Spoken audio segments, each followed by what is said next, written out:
मिस्र की खुफिया एजेंसी के सूत्रों के हवाले से एक बड़ी खबर आ रही है। हमास ने बंधकों की रिहाई के बदले शर्त रखी है। इब्राहिम हमीद की रिहाई की शर्त रखी है हमास ने कहा इब्राहिम की आजादी के बाद ही बंधकों की रिहाई होगी। अगर शर्त नहीं मानी तो कोई समझौता नहीं होगा। वेस्ट बैंक में हमास का सैन्य कमांडर था इब्राहिम हमीद, जो इस वक्त इजराइल की गिरफ्त में है और हमास चाहता है कि हमीद की रिहाई हो तभी बंधक छोड़े जाएंगे।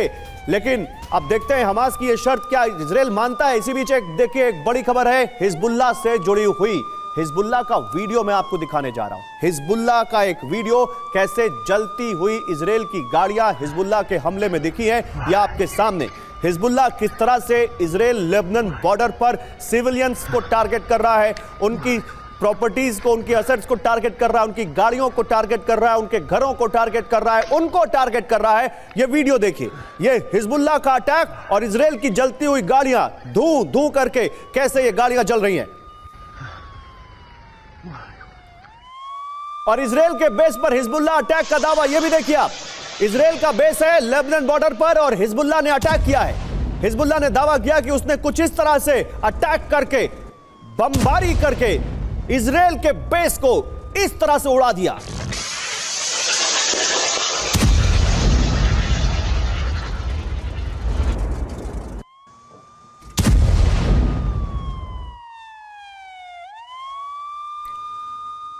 और एक और बड़ी आपको तस्वीर दिखा रहा हूं। अल शती कैंप में इजरायली टैंक और रॉकेट का एक्शन देखिए।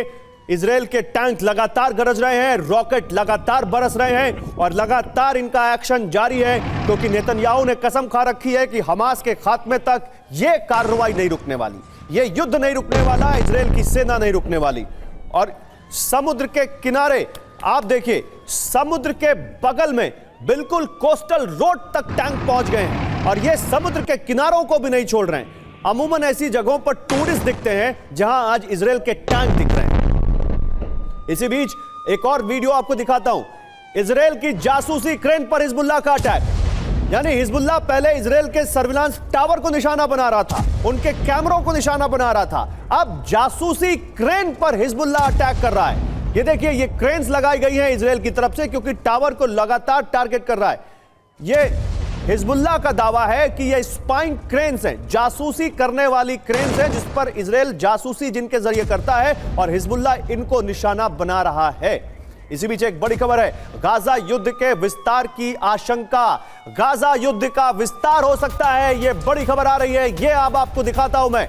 आईडीएफ ने कहा बेरूत से तेहरान तक जंग के लिए तैयार है। यह बहुत बड़ी खबर है। आईडीएफ को यानी मालूम है कि अगर ईरान और लेबनान भी आते हैं तो वो उनसे लड़ सकते हैं। हिजबुल्लाह का खात्मा करेगी आईडीएफ, यह कहा इजराइल की सेना ने। ईरान समर्थित आतंक का अंत करेंगे, इजरायली सेनाओं की रक्षा करेंगे। तो क्या 6 डे वॉर फिर से होगी? क्या 6 देश एक बार फिर से इजराइल के खिलाफ आएंगे? हमास ने 7 अक्टूबर को इजराइल में घुसकर जो कत्लेआम किया वो उसके प्लान का सिर्फ एक हिस्सा था। अभी तक मैं 6 डे वॉर की बात कर रहा था, लेकिन पहले अब इसकी बात कर लीजिए। अभी ये बहुत जरूरी है, बहुत अहम है, आपको समझना चाहिए कि क्या था 7 अक्टूबर का हमला, क्या बड़ा खुलासा है। एक बार फिर से आपको बताता हूं। देखिए, 7 अक्टूबर को हमास ने जो इजराइल में कत्लेआम किया वो उसके प्लान का सिर्फ एक हिस्सा था। हमास के प्लान का दूसरा हिस्सा वेस्ट बैंक था, जहां वो इजराइल की तरह ही नरसंहार करना चाहता था। वेस्ट बैंक, जी हां, जहां पर फिलिस्तीनी रहते हैं, जहां पर इजरायली रहते हैं। यह खुलासा अमेरिकी अखबार वॉशिंगटन पोस्ट ने किया है। इजराइल के किबुट्ज के बीरी में मारे गए एक हमास लड़ाके से कुछ ऐसे सबूत मिले हैं जिन्हें देखकर इजरायली सेना के होश उड़ गए। रिपोर्ट के मुताबिक हमास लड़ाके से एक नोटबुक मिली जिसमें लिखा था ज्यादा से ज्यादा लोगों को मारो और ज्यादा से ज्यादा लोगों को बंधक बनाओ। 7 अक्टूबर को मारे गए हमास लड़ाकों में से कई नक्शे, तस्वीरें, नोट, उपकरण और खाने पीने की चीजें मिली हैं जो ये बताती हैं कि हमास का इरादा बेहद खौफनाक था। मारे गए हमास लड़ाकों से गैस कैनिस्टर, हथकड़ियां और ग्रेनेड मिले। खुफिया अधिकारियों के मुताबिक 7 अक्टूबर का हमला 1 साल की लंबी ट्रेनिंग का नतीजा था। दावे के मुताबिक गाजा में सैकड़ों लड़ाकों ने AK-47, हैंडगन और ग्रेनेड लॉन्चर्स की कड़ी ट्रेनिंग के बाद 7 अक्टूबर के हमले को अंजाम दिया।